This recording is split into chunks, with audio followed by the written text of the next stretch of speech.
Listo. Buenas tardes, bienvenidos. Nos da mucho gusto verlos aquí nuevamente en una nueva actividad de Paréntesis Cultural, un espacio generado a través del Instituto de Cultura del Municipio y Programa Editorial Chihuahua. Este espacio es esencialmente creado para que tanto creadores como público en general puedan generar un diálogo entre sí. Y también para tener un espacio en el que podamos ver a los creadores de diversas disciplinas, no solamente a los de literatura, que por lo general están sentados y a través de la palabra comunicando, sino que también desde otras disciplinas, la danza, el teatro, las artes plásticas, se pueda generar también un diálogo, pues no solamente desde otros sentidos, ¿no?, sino también a través de la palabra. El día de hoy quisimos invitar a Sagrario Silva, específicamente porque, como ya sabremos algunos, otros no, este mes es el mes de la danza, ¿no? Del Día Internacional de la Danza, y queríamos tener sí o sí este mes a alguien dedicado a esta disciplina artística. Nos da mucho gusto tener aquí a Sagrario, que es una de las exponentes más importantes en la ciudad de la danza. Y antes de cederle el micrófono y que podamos escucharla, voy a leer una breve semblanza de ella. Sagrario Silva es gestora y promotora cultural, coreógrafa, bailarina, actriz y guionista originaria de Chihuahua, fundadora del grupo de danza y teatro Nelly Cabello y del Festival de Danza Contemporánea del mismo nombre. Ha impulsado la formación artística y el trabajo comunitario. Ha sido reconocida con la medalla Víctor Hugo Rascón Banda y el doctorado honoris causa otorgado por el Claustro Iberoamericano. También se ha desempeñado como actriz de cine y activista feminista. El día de hoy nos presenta La Otra Mirada, retos de un tránsito en la escena dancística contemporánea. Les cedemos la palabra y antes les pido un aplauso, por favor, para Sara. Gracias.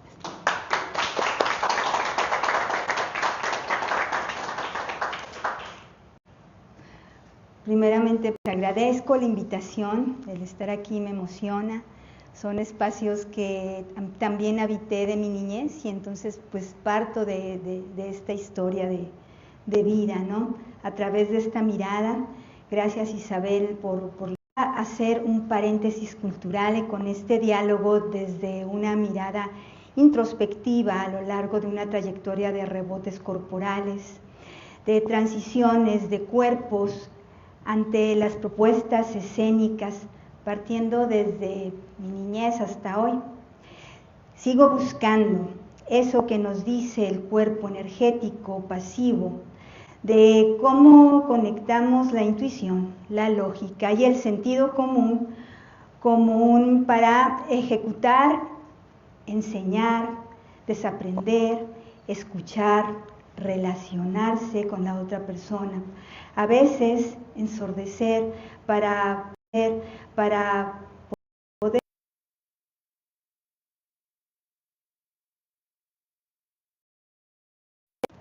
que se cruza en la línea del tiempo, de mi tiempo, en este trayecto que me tocó vivir.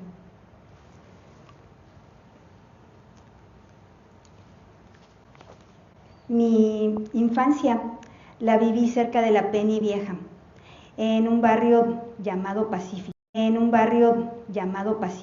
en los puentes de piedras que colocábamos una entre otra, cocinando sopitas.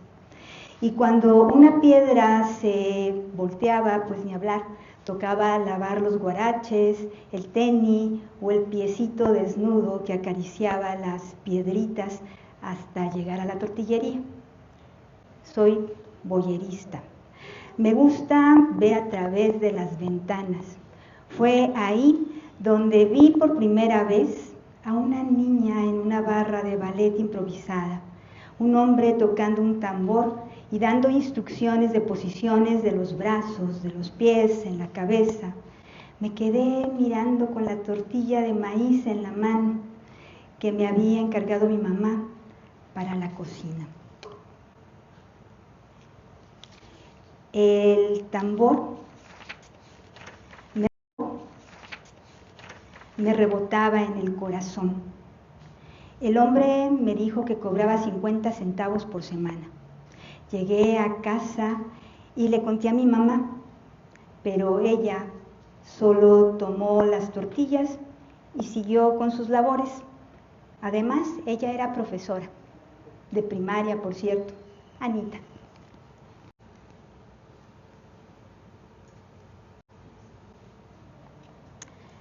Corrí con mi abuela paterna, nuestra madre sustituta, Elba, pero le decían Petra, porque nació el día de Pedro y Pablo. Ella me dio 50 centavos para tomar mi clase de ballet. Yo tenía como 5 o 6 años. Es que antes se podía andar así en la calle, yendo y viniendo, haciendo mandados, jugando al bote volado, a la tray, a cruzar el rito de las aguas negras bien chirotas. Trepábamos las aventuras del barrio del Pacífico. El ballet solo duró una semana. Me bastó esa semana para saber que a mi cuerpo le gustaba ese movimiento, esa expresión. No recuerdo bien por qué ya no podía dar clases el señor. Tiempo después me di cuenta que se fue a bailar a España. Se fue con el maestro Sergio Franco. Antes de que él muriera. Después llegó en su lugar el maestro Noé Alvarado, quien continúa dando clases en un espacio que tiene personal y en la Facultad de Artes. Sigue siendo mi maestro.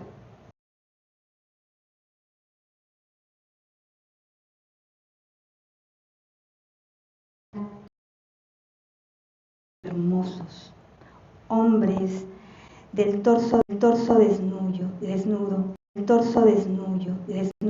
un fondito vaporoso. Ese fondito también bailaba.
Desapareciera el único centro accesible de las artes, ahora que es Facultad de Artes ya.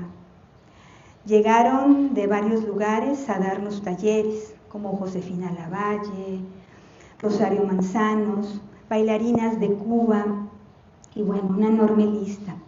Luego el boom de las películas de los bailes modernos y contemporáneos, y que imitábamos bastante bien, por cierto, All That Jazz, que fue tan premiada con varios Óscares y que hasta ahora es de mis películas favoritas frente a la danza. Dimensiones. Fue una coreografía colectiva. Representábamos a unas personas extraterrestres, no sé si se les pudiera llamar personas, aterrizando debajo de la tierra, encontrando un mundo diferente llenos de seres extraños.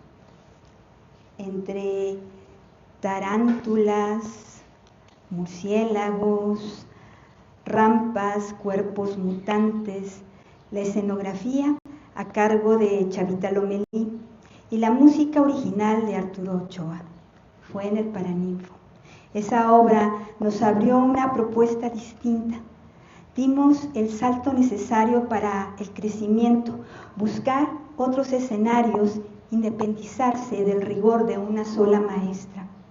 Como debe de ser, buscar alternativas y reafirmar el crecimiento técnico del aprendizaje.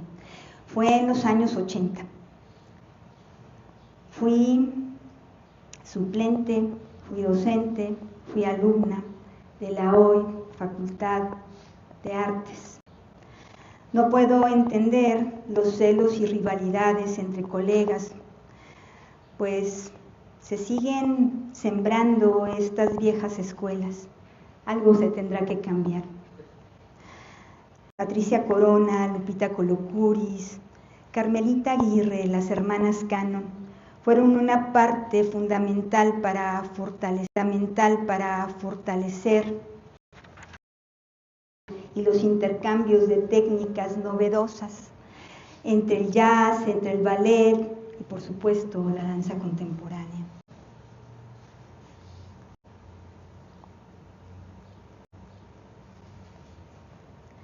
Mi danza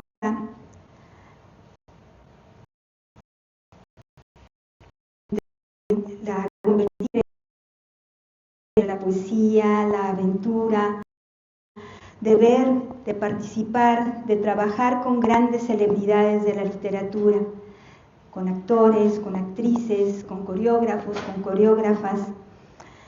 Asumir mi rebeldía de hablar de lo que me disgusta, de lo que me significa, de eso que me indigna en la sociedad, pero también del amor, del deseo, de eso más lindo que he encontrado en este camino, que es la danza. San Luis Potosí, Guanajuato, Los Ángeles, California, Tucson, Arizona, Ciudad de México, París, Londres, Cuba y Rusia en Chihuahua. Ha nutrido mi acervo de lenguaje corpóreo. Cada vez encontrar eso que quiere decir y que a veces las palabras no son suficientes. Se combinan, se bifurcan, se refuerzan y se habitan en este cuerpo. Es una banda de Moebius. Recorre el camino infinito encontrándose de nuevo en esos puntos para volver a retomar el movimiento. Entre las técnicas de Graham, Cunningham, Horton, Leder, Contact Improvisation, Rockenlicken, danza Odissi, Fly Low, fisicalismo, metodología de la enseñanza, Feldenkrais y sus diversas somáticas, danza buto, pantomimas, clases de actuación, han sido mi línea de capacitación y he trabajado con personalidades de diferentes partes del mundo, quienes han abierto caminos entre la expresión y el diálogo corporal, la danza. Acá puedo resumir que sigo buscando y encontrándome entre esas conexiones universales de mi cuerpo, entre otros cuerpos, descubriendo que las fronteras las tenemos y las delimitamos, pero también las ataduras se rompen.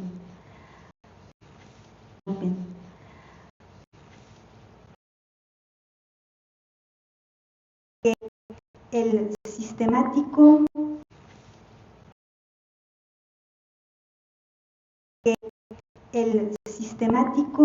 o el sistema linfático o el nervioso se modifica constantemente formas. Si bien esta lucha constante a la que me asumo, me apropio de esta historia, de una noticia en la televisión, en el radio, en el periódico, en el enramado de la web, en un libro, en un cuento, en la poesía, en la propia historia, de mi persona o con lo que veo en el cotidiano. Forman parte de eso que escribo con el cuerpo. Se piensa que la danza siempre ha sido el final de una línea formada detrás de las otras artes.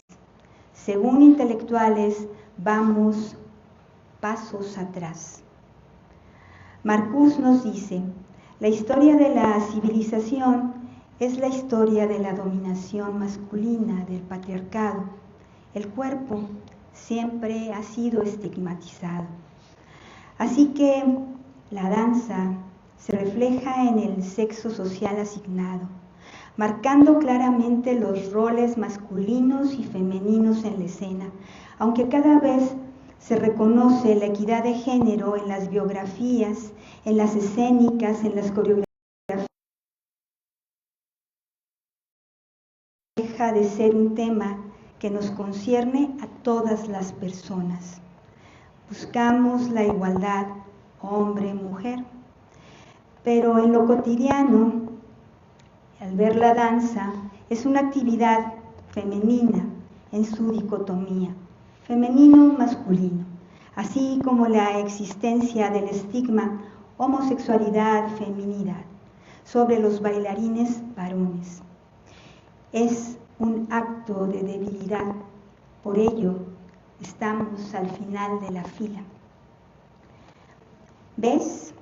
Nos dice que el cuerpo-objeto, cuerpo-deseo, objeto de la mirada y el deseo de las sociedades patriarcales exigen una estética del aspecto físico dominante, del deseo masculino, rector tras bambalinas, de doctrinas artísticas.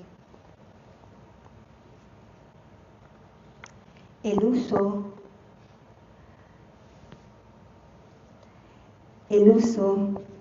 sexual lleva con una agresión de límites de salud en las mujeres y hacen padecer dominantemente el patriarcado.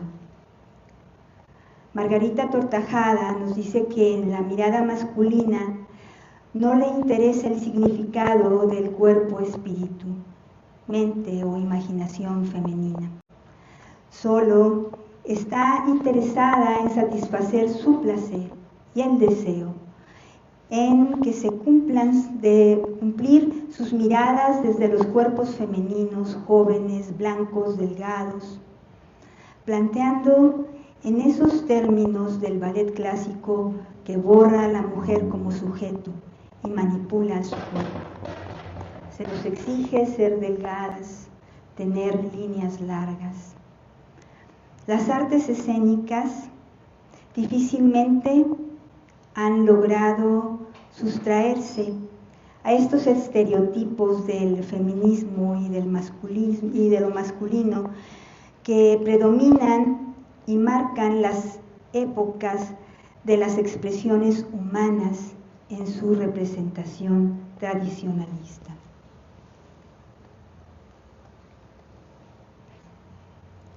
Pienso que las artes escénicas son simplemente una actividad humana. No busco lo bello ni la perfección, busco la honestidad de mi propia expresión con la que se ha ido acumulando en el tránsito desde mi nacimiento hasta la fecha.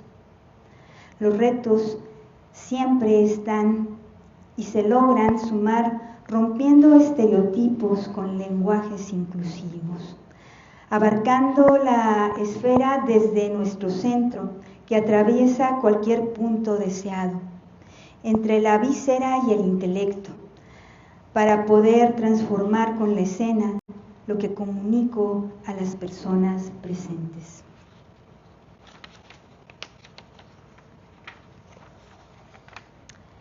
He admirado a muchas mujeres, amigas, bailarinas, coreógrafas, pero la que más me conmueve por su destino de vida es Nelly Campobello.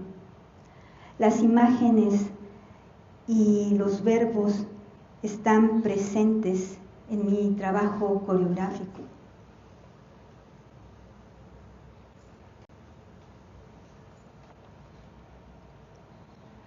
Así como Nelly Campobello se adhiere al movimiento nacionalista con el compromiso que tenía hacia la revolución y su independencia, logró romper con el estereotipo patriarcal en la docencia. Así pues, he intentado hacerlo. Una estira y una afloja en un sistema académico que no da este abanico de posibilidades. Puede serlo. Es un cambio de razonamiento crítico y aún así sigue siendo patriarcal.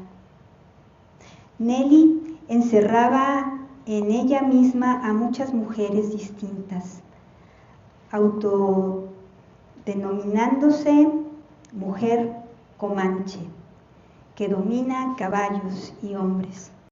Yo soy mujer caballo en el horóscopo chino, tal vez por eso me identifico con ella. Nelly escribía para la revolución y para su madre.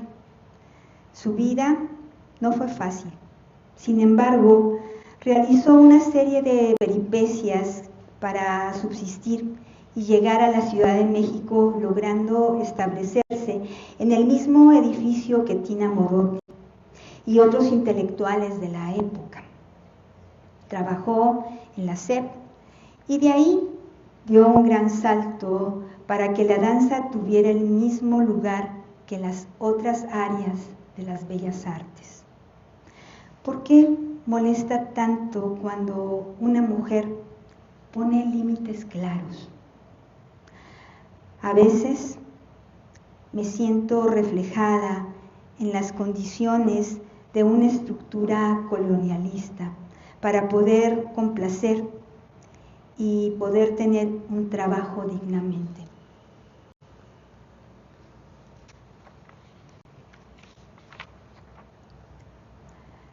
Sin embargo, les comparto que a pesar de las condiciones propuestas por el mismo sistema, he podido sortearlas entre el juego de los espejos que reflejan el sello personal de liberar ataduras, intentando hacer coreografías para aliviar un corazón roto, para estrujarlo y sobre todo cambiar desde mi propio testimonio, que es donde habitamos todas las personas, en el testimonio personal. Este trayecto no es fácil. Hay momentos de llanto y de confrontaciones con personas que creen que son las únicas que hacen danza en Chihuahua, pero por fortuna no es así. Pensar en la diversidad de los cuerpos acuosos, los cuerpos flexibles, transformables, inteligentes, idealistas, con los pies atados en la tierra para no mentirse a uno misma. Sería el primer paso, ese que di cuando crucé el río, pasito a pasito, y vi aquella ventana con el maestro y su tambor, aquella que fue a buscar 50 centavos para su primera clase. Soy aquella que sigue buscando la transformación, aguerrida entre instituciones, colocando piedras para facilitar el camino a quienes vienen con el sueño de habitar íntegramente con su cuerpo. Muchas gracias.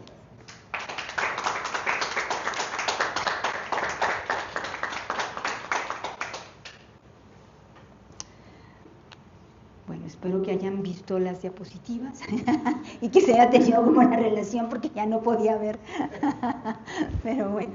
Muchas gracias, Sagrario. En este momento abrimos el espacio de conversación entre ustedes y Sagrario. Esta es la parte, digamos que más importante de la actividad, la que nos motivó a hacerla. Creo que siempre es importante que no nada más el discurso sea desde acá para acá, ¿verdad? O sea, siempre es importante que el diálogo se dé entre las dos partes. Entonces, si alguien tiene algún comentario, alguna pregunta que le quiera hacer a Sagrario, podemos empezar en este momento y le cedemos el micrófono.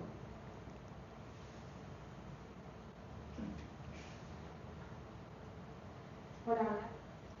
Bueno, más que nada yo soy nueva aquí en la ciudad, tengo mucho viviendo aquí y siempre, pues desde muy pequeña he estado en el mundo de la danza. Me metieron a mí por azares del destino y porque a un ortopedista le pareció buena idea para mi pie plano. Me metieron desde los 4 años a ballet. Entonces siempre he bailado y ahora que llego aquí a la ciudad desconozco completamente qué hay, qué existe o si hay, no sé, algunas compañías, academias o algún lugar al que se pueda acercar como para temas de danza contemporánea. Sí, sí, hay varios lugares, ¿no? Sabes que Chihuahua se ha destacado de ser como muy, muy rico en diversos lugares y planteamientos sobre danza jazz, danza clásica, muchos estudios, ¿no? Y por donde pases vas a encontrar uno. Muchos de ellos con los mismos y las mismas maestras que tuve yo, otras y otros compañeros, compañeras, otras alumnos, alumnas, pero sí, sí hay varios. Tenemos una facultad de artes también, donde se imparten talleres, está el CEDART aquí a 2 cuadras, y bueno, hay un sinfín de lugares donde se puede ir, se puede preguntar, se puede entrenar. Y bueno, como lo dije al principio, todavía tomo las clases con el maestro Noé Alvarado, ¿no? Sigue dando un entrenamiento físico, es un entrenamiento específico para bailarines, no hay una enseñanza técnica, es un entrenamiento, ¿no?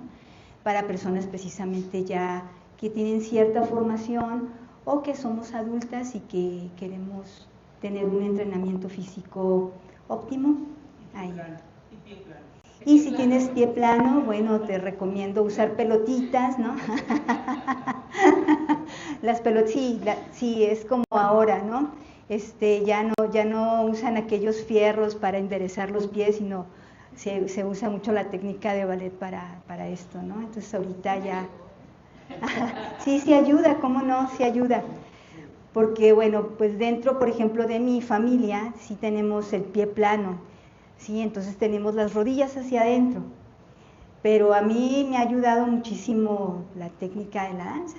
Entonces, sí, bien recomendado tu doctor. Como anuncio, también próximamente en estas siguientes semanas está la muestra municipal de danza. La lista la pueden ver en la página del Instituto de Cultura del municipio. Ahí vienen todas las actividades y pues también ahí hay un montón de academias que van a estar participando. Ah, sí. ¿Alguien más que quiera participar? Secretario, aquí nos encontramos otra vez. Yo recuerdo muy bien, ahorita lo dijiste, esa presentación en el Paraninfo. Yo estaba de ayudante de Salvador Romelí, haciendo toda la escenografía, las raíces aquellas, ¿te acuerdas? Déjame a ver si Con encuentro. el ingeniero Ochoa. En ese tiempo el ingeniero Ochoa era mi maestro de estructuras en arquitectura. Qué curioso, el arte y la danza. Pues es que él era músico, es todavía Ochoa, y la maestra Luli, compañera acá en el CEDAR. Me acuerdo bastante, pero mi pregunta va así. Yo llegué del rancho y pues mi intención era seguir aquí mis estudios de arquitectura, aunque todo me inclinaba por las artes y traía la música y traía las artes plásticas, y tenía que esconderme de mis padres del campo para poder estudiar algo de arte. Porque para empezar, cuando empecé a tocar piano en mi tierra, mi padre decía: yo no quiero musiquillos en mi casa. Y no diría cuando yo tenía predilección por hacer danza desde niño, que de hecho hice escondidas, clásico, pero en Okinawa, ¿te imaginas? Entonces cuando llegué aquí dije, qué padre, y buscaba yo una manera de, pero eran puras academias muy particulares, y lo voy a decir así, muy fifis, podría decirse. Entonces como que no me atrevía, no traía dinero, yo había juntado dinero para venirme a estudiar acá otro bachillerato, porque los dos bachilleratos que había hecho de humanidades y el de economía no me servían para arquitectura, entonces me puse a hacer el otro, pero a la vez me puse a estudiar artes, música, artes plásticas, pero la danza siempre me estuvo ahí. Después me empecé a meter ahí con varias academias que había, esas de jazz, que en determinado momento dije, oye, esto como que ya estudié yo algo de ballet clásico, y como que la técnica básica de danza no es jazz, es moda. Era la disco, ¿te acuerdas aquello que había mucho? Esta Contreras, aquella alta, ¿cómo se llamaba? Amiga tuya, yo creo también. Con ella estuve un tiempo, después estuve en academias así, pero pues yo traía el teatro también encima. Sin embargo, sí vi, me tocó hacer contemporáneo en la calle. Yo tenía un taller de teatro independiente, taller independiente de teatro, y lo hacíamos en las calles, claro que también en espacios cerrados y lugar. Pero lo que era la contemporánea no. Después que metí a Jalapa y pude estudiar allá contemporánea en la facultad y me regresé, acá empezó a estar la esposa de Boris, ¿cómo se llama? Cintia. Y después de regresar yo también de Cuba, pues ya empecé a ver que aquí también había algo más de contemporáneo, pero casi no. Luego después Atenea Baker, ¿no tenía clase Atenea Baker a ti? Sí, ¿verdad? Sí, sabía que sí. Pues varias maestras que tuve, pero como que no me aventaba, porque aquí se da más el chanclazo, digo, el folclore, aquí en el norte.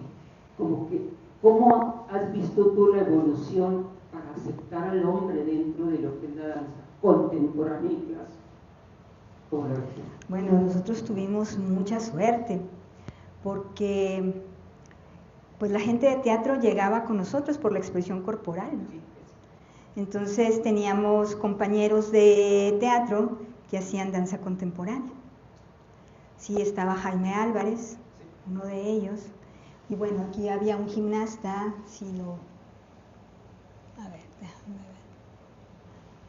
ver. Aquí este chico, que todavía toma clases de ballet, por cierto, y él era gimnasta, y entró, y había varias, pero en la época que a mí me tocó, hubo una ruptura precisamente muy significativa, porque pues entran los 80, finales de los 70, principios de los 80, ¿no? Donde cultivaban el cuerpo, donde se mostraban los músculos, donde se bailaba, ¿sí? Ya no se tenía el estigma de que no necesariamente los hombres no podían bailar, ¿no? Entonces, pues nos tocó muchísima suerte tenerles a ellos, ¿no? Como compañeros. Y bueno, Luli, que fue abierta en ese sentido, ¿no? Sí, de aceptar varones, inclusive mucho mejor que en las academias. Por ejemplo, Noé no aceptaba hombres, porque la misma academia Sergio Franco no le permitía. Entonces, solamente los bailarines invitados eran los principales, venían de México, ensayaban y se iban, ¿no? Pero no había gente entrenada pues aquí, y poco a poco se fue abriendo, ¿no? Sí, es curioso, pero me tocó que se batallaba mucho para entrarle ahí. Sin embargo, ahorita que hablas de que ya se tiene en la facultad, me tocó hacer el programa de licenciatura junto con Manuel Talavera, y allí yo incluí, porque yo acababa de llegar de Jalapa, de la Facultad de Teatro también de ahí, de danza, y metimos expresión corporal. Lo único que no quisieron meter fue esgrima, que el actor la debe de llevar, y empezar, y les dije, para danza, expresión corporal va a estar muy bien, la pueden tomar en común, teatro y danza, y ahí se pueden ser hermanos, y mira qué padre. Pero sí, encontré muchas barreras para, como hombre, poder entrar ahí, porque, pero bueno, te dan fama, iría gratis, porque está tan caro. Déjenme les digo que me da mucho gusto ver a Paquito aquí, que hace mucho tiempo que no lo veía a Paquito, que fue mi maestro cuando estudiaba turismo, y me conmueve verlo. Muchas gracias por estar. Yo tengo una pregunta sobre este punto del estigma y las presiones sociales alrededor del cuerpo, y que si el cuerpo deseo, el cuerpo fuerza. Veo que, o sea, he leído que desde sus orígenes, las academias de ballet en Francia en el siglo XIX eran lo que después aquí sería Televisa en el siglo XX, ¿no? O sea, los tipos con dinero iban así, pues, depravadores, ¿no? Iban a ver a las chavitas y les ofrecían un apoyo para una carrera a cambio de sumisión, digamos, ¿no? Entonces, que existe en el mundo de la danza contemporánea una ruptura también contra ese, que no es nada más un estigma, o sea, es una realidad que se vive en algunos lugares, ¿no? De las industrias del espectáculo en general. Y hay también como una especie de rebeldía contra esta violencia machista o hay también en el mundo de la danza contemporánea una continuidad, como sucede en muchas industrias del espectáculo, donde las personas que quieren ser artistas son utilizadas por estos tipos, pues, abusones, ¿no? Pues poco a poco se ha ido dejando un poco atrás, ¿no? Todavía hay mucha violencia entre maestras y alumnas y alumnos. Todavía está el estigma de si eres lesbiana, si eres homosexual, pero no lo digas, ¿no? Todavía existe este estigma de tienes que adelgazar, sí. Y que finalmente, pues se sabe que los cuerpos son distintos, son diferentes, ¿no? Y si vas a hacer una carrera profesional como bailarín, como bailarina, dependiendo de la línea y hacia dónde te diriges, bueno, pues es lo que tienes que buscar. ¿Cuál es tu necesidad? Ofrecer tu cuerpo para tener un papel. Pues no, o sea, más bien aplícate a lo que es la técnica, aplícate a lo que es a lo que vas a hacer, ¿no? En ese momento, al musical, a la danza de revista o al espectáculo nocturno, ¿no? O sea, siempre y cuando tengas esta posibilidad de mantener a la gente alrededor tuya para un cuidado y un soporte. Sí hay gente que sigue aprovechando las situaciones y sobre todo a las personas que son jóvenes, muchísimo, muchísimo. Y no lo dicen, se quedan calladas, está ahí la violencia y se quedan calladas, ¿no? Sobre todo en las mujeres jóvenes, y que se les obliga, muchas veces se les obliga a ser acompañantes, ¿no? Después de una función, después de una gala, de una función, o después de de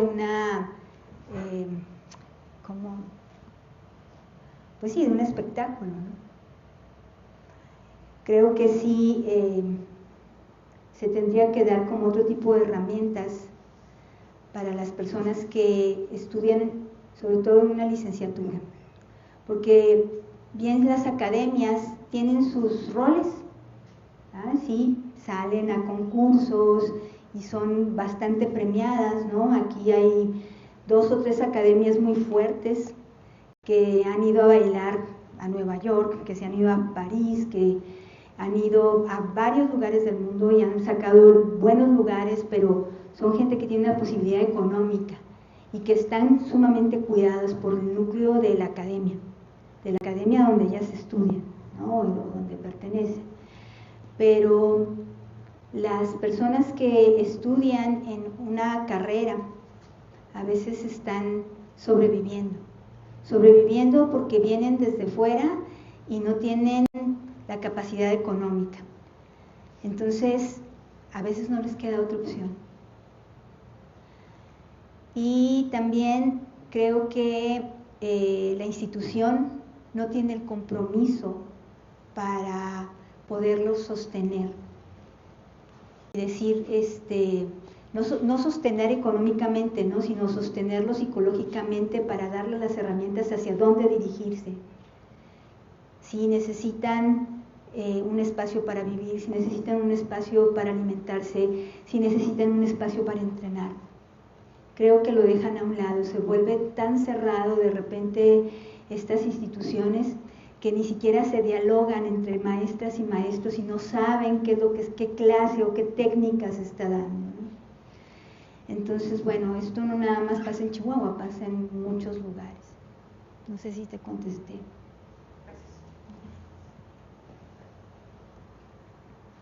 Gracias. Hola, Sara. Bueno, primero quiero decir que la primera vez que vi bailar a Sagra, lo único que pensé fue, esta mujer nació para bailar. Sé que es una actriz maravillosa, porque también la he visto actuar y es una promotora y gestora cultural muy activa. Además tiene muchos recursos para ser gestora, pero fundamentalmente es mujer danza. Y por ejemplo, ahorita que la compañera preguntaba de espacios en Chihuahua, si te interesa la danza, yo te diría, donde esté Sagra, hay danza que valga la pena. Entonces, primero, pues te quiero felicitar, te conozco desde hace tiempo y sé que estás entregada a tu arte. Y celebro además que no sea solo, y bueno, sin que esto, sin menospreciar, sin decir que solo es para menospreciar, pero, o sea, no solo eres una artista que muestra su arte, sino eres una sujeta artista que utiliza el arte para comunicar ideas revolucionarias y para denunciar y para reclamar. Hay coreografías impresionantes de Sagra sobre los feminicidios, en fin, o sea, y con todo y que he visto y hemos hablado muchas veces de esto, creo que nunca te he preguntado, y quiero hacerlo ahorita, cuando estás en ese proceso creativo de construir pues una coreografía sobre temas tan dolorosos como pueden ser los feminicidios, ¿cómo haces para que en cada representación siga vivo eso que alimentó el momento creativo original? ¿Cómo sigues comunicando? ¿Cómo haces para seguir comunicando con tu cuerpo esas sensaciones sobre lo que tu coreografía está expresando? ¿Cómo consigues hacerlo? Pues es que hay cosas que no se resuelven, ¿verdad? Y siguen pasando. Y sigue abierta esa herida. Entonces creo que uno de esos motivos al momento de representar, ya sea un personaje, ya sea un cuerpo, es eso, ¿no? Es sumarse al cuerpo de la otra, ¿no? Hablando desde pues mi propia sensación, ¿no? De lo que he podido experimentar, desde lo que he podido vivir, ¿no? Desde lo que he podido ver, cosas que se resuelven y no se resuelven finalmente, ¿no? Y que cuando hay como un pequeño túnel de luz, dices tú, sí, por aquí va, y o sea, volvemos a repetirlo, ¿no? Entonces, por eso es la banda de Moenius, ¿no? Volvemos al mismo punto, ¿no? Pero también podemos modificarlo, ¿no? No son las mismas las asesinadas de los 90s, o no es la misma niña que yo vi por primera vez en un bote de leche cuando yo tenía 7 años, que se buscaba y que creo que son las mismas características de las mujeres de los 90, porque yo era una niña, ¿no? Y mi impacto fue totalmente distinto. Y cuando vi estas noticias retomé y todavía tengo la imagen de esa niña y esa foto en el Tetra Pak, de los primeros Tetra Pak que salieron, ¿no? Entonces, esas memorias pues se quedan ahí, ¿no? Se quedan, se van nutriendo de lo que va saliendo el día a día, y la denuncia continúa, ¿no? La denuncia continúa. No sé si mi interpretación es la misma, pero creo que sí es con cada vez más fuerza y con cada vez más rabia, ¿no?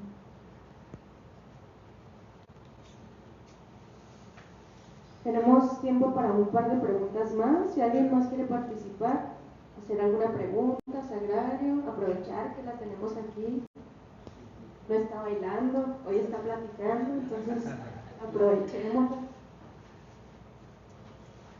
Bueno, primero para felicitarte, Sagrario. Bueno, yo también soy reciente en la ciudad y no he tenido la oportunidad de observar tu danza, sin embargo, sí tu actuación.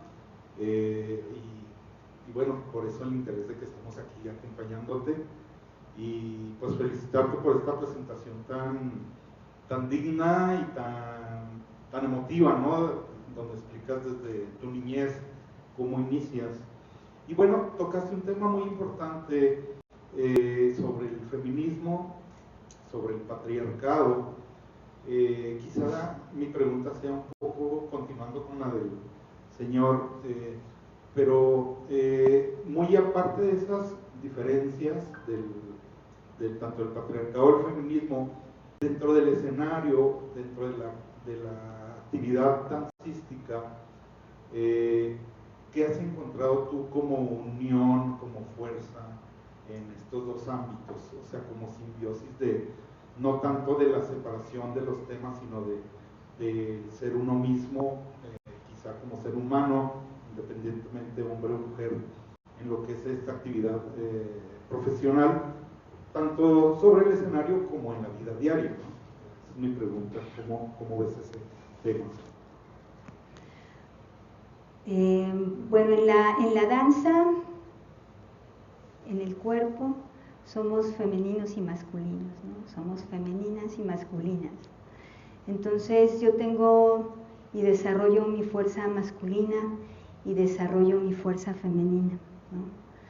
Desarrollo esta mujer que danza con las lobas y con los lobos. Y creo que me he topado varios lobos que se convierten en lobas también. O podemos ser lo que sea, ¿no? En estas transformaciones. También me tocó vivir una época que fue la transición en los 80s, lo digo porque para mí es como un parteaguas, como fue en los 60s el cambio en la danza contemporánea en México.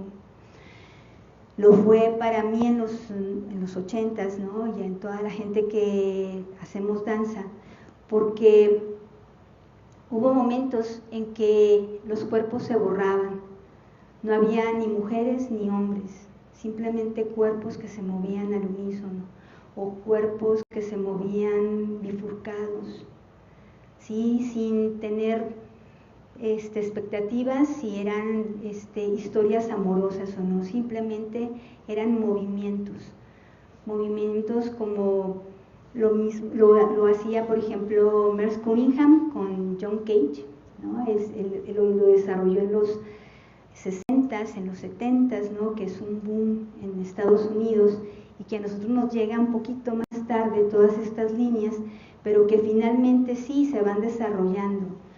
Y es esto que los cuerpos se van moviendo con los impulsos, con lo que queremos ser, ¿no? Y entonces este diálogo entre lo femenino y lo masculino se va mezclando, entre un hombre femenino y una mujer masculina, ¿no? Y en el cotidiano pues también lo trato de vivir, trato de encontrar esa parte, ¿no? Sí, y bueno, pues mi profesión me da esa oportunidad. ¿Sí? Gracias. Muchas gracias. Tenemos tiempo para una última pregunta, un comentario, algo que quieran aprovechar aquí para comentarle a Sagrario. No es pregunta, solo felicitación. Y bueno, me hace recordar momentos de mujeres en la cultura, cómo nos unimos, ¿no? Como mujeres y logramos pues grandes cosas. Se batalló, pero se logró. Así es. Y bueno, déjenme les digo que me encanta decir que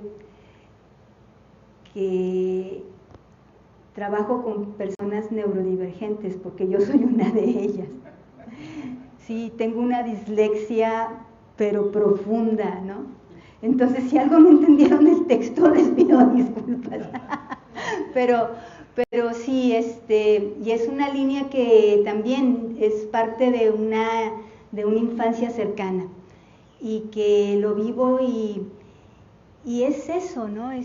Creo que en este mundo somos todas las personas aquí, las que habitamos, las que nos pertenecemos, sin colores o con múltiples colores, ¿no? Que podemos hacerlos y podemos rodearlo. Y les agradezco infinitamente por tomarse el tiempo de venir a escuchar esta pequeña charla. Gracias.